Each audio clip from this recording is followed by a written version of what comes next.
So this next question kind of ties into that you mentioned the flexibility of the Horizen ecosystem. So the question is, what would you say the main advantages are of building with Horizen Sidechains versus forking a project such as Ethereum? Yeah, I guess I got too excited with the last question and started answering a bunch of other questions as well. I think the major advantage, again, is really the flexibility. We are participating in an industry that's constantly changing. It's relatively new, and we haven't really figured a lot of things out quite yet. Um, Ethereum was built many years ago, and our main chain is kind of like a fork of a fork. But what Zendu allows us to do is to start to layer on things as they come in. As new technology is implemented, we can plug and play different consensus mechanisms inside chains. We can pick and choose the best layers that make the most sense for whatever kind of app-specific chain we're potentially trying to build. And so really the customizability is super important.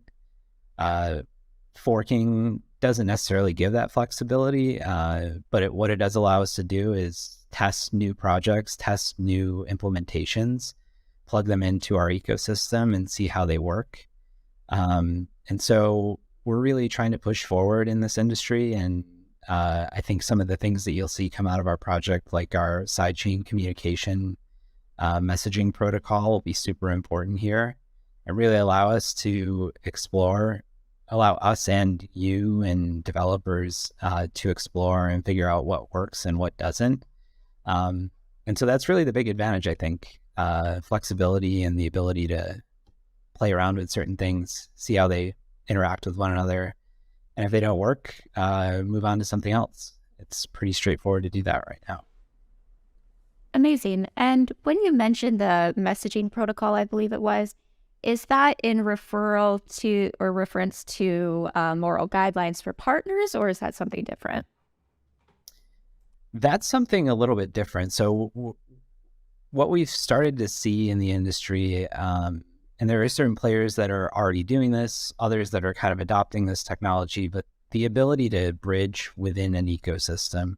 Bridging between ecosystems is obviously a big, massive kind of thing that's been implemented by a number of parties in a variety of different ways. But we're really looking at trying to enable you to fluidly move throughout our ecosystem. And by move, I mean transfer assets between different sidechains in a way that's super secure, super safe, transparent, fast, trustworthy. So some of our technology teams are kind of working on developing that solution right now.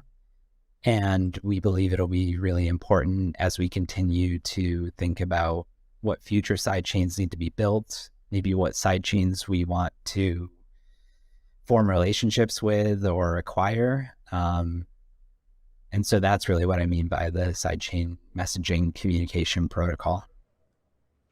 Very cool and very interesting. I'm really excited to learn a little bit more about that when it's ready.